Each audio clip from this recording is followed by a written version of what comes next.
हरे कृष्णा। भगवद गीता अध्याय 3 श्लोक क्रमांक 15।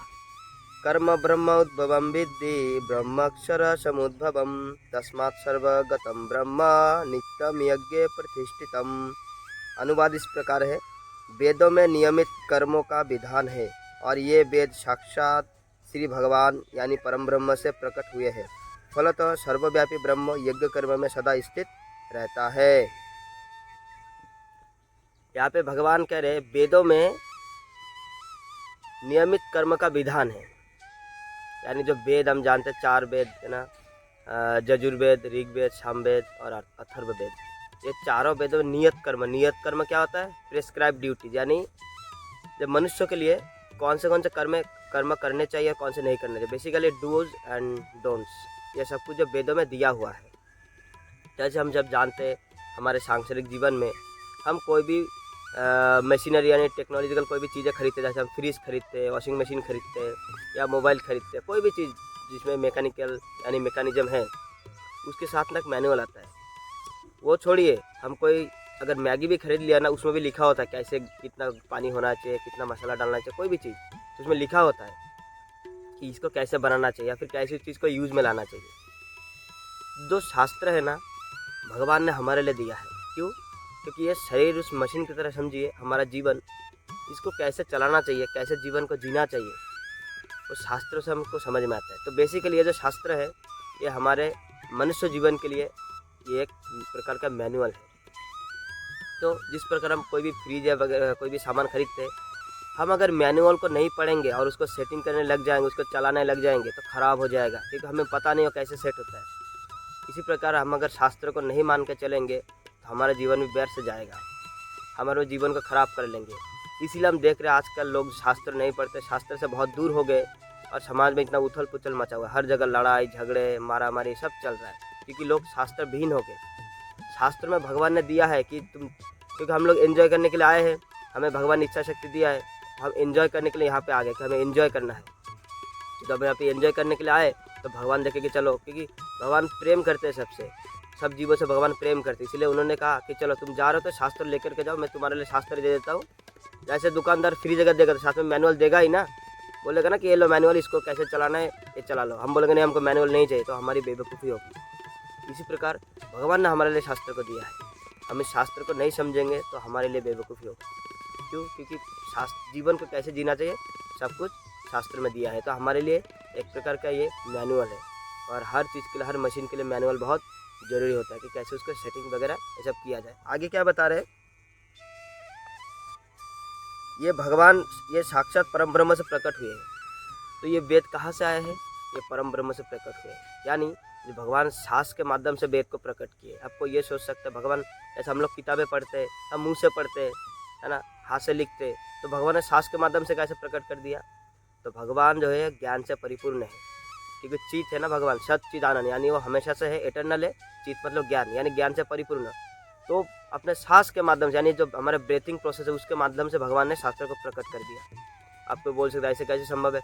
ऐसा संभव है क्योंकि जिस प्रकार हम अपने मुंह से सिर्फ खा सकते हैं, आँख से सिर्फ देख सकते हैं, कान से सिर्फ सुन सकते हैं, नाक से सिर्फ हम सूंघ सकते हैं, लेकिन भगवान क्या है, भगवान अपने आँखों से देख सकते हैं और किसी दूसरे इंद्रियों का काम भी उस आँखों से कर सकते हैं। जैसे आँखों से खा सकते हैं, आँखों से सुन सकते हैं, आँखों से सूंघ सकते हैं, सब कुछ आँखों से कर सकते हैं। कान से देख सकते हैं, कान से खा सकते हैं, मुंह से सुन सकते हैं, मुंह से तो खाते ही है ना, आँखों से खा सकते हैं, नाक से खा सकते हैं, मतलब किसी भी इंद्रिय, भगवान का कोई भी इंद्रिय किसी भी इंद्रिय का कोई भी काम कर सकते हैं। ये नहीं कि भगवान सिर्फ आँखों से देख ही सकते और कुछ नहीं कर सकते। भगवान देख सकते, खा भी सकते, कानों से भगवान सुन भी सकते और देख भी सकते हैं।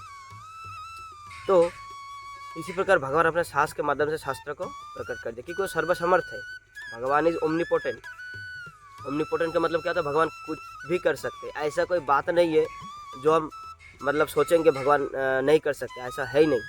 मतलब भगवान तो वो भी कर सकते जो हम सोच भी नहीं सकते। हम जो वो बातें सोच भी नहीं सकते, भगवान जो कर सकते। तो भगवान इसीलिए उनका कहते हैं सर्वसामर्थ, स्वराट, ओमनीपोटेंट। तो भगवान के लिए कुछ भी असंभव नहीं है, भगवान कुछ भी कर सकते हैं। तो अपने शास्त्रों के माध्यम से जो शास्त्रों को हमने प्रकट करके हमको दे दिया भगवान ने, हमारे लिए मैनुअल है, इसको हमको समझना चाहिए। और क्या होगा अगर हम शास्त्रों को मान के नहीं चलेंगे? वो पाप पूर्ण कर्म हो जाएगा। जैसे वेदों में बताया गया जो जो काम किया ऐसा करो, यज्ञ करो, है ना, जो गरीबों को दान करो या फिर साधु को दान करो। हम अगर ऐसा काम नहीं करेंगे, हम सब शास्त्र विरुद्ध कोई काम करेंगे, वो हमारे लिए पाप हो जाएगा, क्योंकि वो विकर्म में आ जाता है। जो शास्त्र के जो मान के हम जो काम करेंगे वो कर्म में आता है, और जो उसके खिलाफ हम करेंगे वो विकर्म में आ जाता है, यानी पाप हो। जैसे शास्त्र में कहा गया है कि यज्ञ करो, हम यज्ञ नहीं करेंगे तो हमारे लिए पाप होगा। हमको हमेशा याद रखना चाहिए इस दुनिया में दो ही चीज़ें, धर्म और अधर्म, दो ही चीज़ें। बीच में सेकुलरिज्म ये सब कुछ होता ही नहीं, वास्तव में नहीं होता। अगर आप धर्म कर रहे तो आप धार्मिक, अगर आप धर्म नहीं कर रहे तो अधार्मिक है आप। आपको अधर्म अलग से करने की जरूरत नहीं है। अगर आप धर्म का काम नहीं कर रहे तो आपको अधर्म करने के लिए किसी का मर्डर करने की जरूरत नहीं, आप ऑटोमेटिक अधर्म में ही है। जैसे एक मान लीजिए 1 एकड़ ज़मीन है, वहाँ पे आधा पानी है और आधा स्थल भूमि है। तो अगर आप उस एकड़ के ज़मीन के अंदर है तो या तो पानी में होंगे, नहीं तो आप स्थल भूमि में होंगे। अब इस दोनों के जो ऑप्शन है, इस दोनों के ऑप्शन के बाहर आप जा ही नहीं सकते, क्योंकि आप उसके अंदर है। इसी प्रकार हमारा मानव जीवन धर्म और अधर्म में ही है।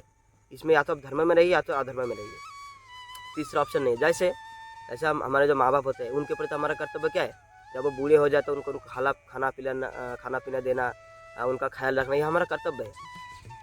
तो अगर हम ये कर्तव्य नहीं करेंगे तो हमसे अधर्म हुआ ना, ये पाप हुआ। तो पाप करने के लिए अलग से माँ बाप को मारने की, गाली देने की जरूरत नहीं है। सिर्फ खाना पीना, इन्हें धर्म करना बंद कर दीजिए। आपका जो प्रेस्क्राइब ड्यूटी है, कर्तव्य, उसको करना बंद कर दीजिए, ऑटोमेटिक आप अधर्म में आ गए। क्योंकि माँ बाप को खिलाना पिलाना हमारे लिए, बेटे के लिए प्रेस्क्राइब ड्यूटीज है।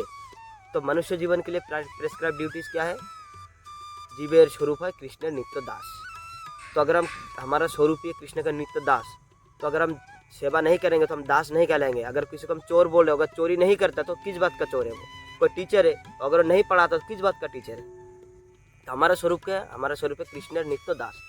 नित्य मतलब ऐसा नहीं कि कल थे, आज है और आगे नहीं रहेंगे, आज नहीं है तो कल हो जाएंगे, या फिर कल नहीं तो आज रहे थे कल नहीं रहेंगे, ऐसा नहीं।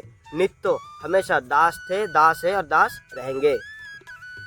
तो हमारा स्वरूप है कृष्ण का नित्य दास। तो अगर हम दास है और दास वाला काम नहीं करते, हम किस बात का दास है? इसका मतलब हम चीटिंग कर रहे हैं अपने जीवन के साथ। इसीलिए शास्त्र को दिया, हमें समझना चाहिए कि शास्त्र में दिया है सब कुछ।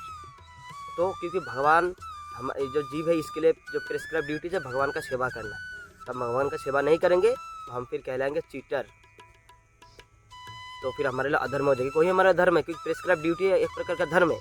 तो भगवान की बात मान के चलना। जैसे भगवान बोलते हैं ना, मुझे नमस्कार करो, सर्वधर्मान परित्यज्य मामेकं शरणं व्रज अहम त्वं सर्व पापेभ्यो मोक्षयिष्यामि मा शुचः। तो सर्वधर्म का परित्याग करके मेरे पास आओ, ये भगवान का है। तो भगवान को बात को मानना ही धर्म है, और उनके बात को नहीं मानना अधर्म है। तो ये धर्म अधर्म कैसे पता चलता है? वेदों में दिया है। वेदों में जो जो दिया है वैसा करेंगे तो हम रहेंगे कर्म के साइड, और नहीं तो हम विकर्म यानी पाप पूर्ण कर्म करते रहेंगे। इसलिए हमको शास्त्र को पढ़ना चाहिए। और वेदों में यज्ञ करने के लिए कहा गया, हमको यज्ञ करना चाहिए, क्योंकि यज्ञ के माध्यम से भगवान को प्राप्त होता है। जो भी फल हम देते हैं ना, आहुति डालते हैं, भगवान को प्राप्त होता है। And this is spiritual science. जैसे हम यहाँ से व्हाट्सएप मैसेज करते हैं तो सामने वाले को व्हाट्सएप मैसेज चला जाए, चाहे वो अमेरिका में हो, चाहे वो किसी भी दूसरे देश में क्यों ना हो, चला जाता है मैसेज। लेकिन वो मैसेज हमारे पास भी रहता है और उनके पास भी है। ये कैसे हुआ?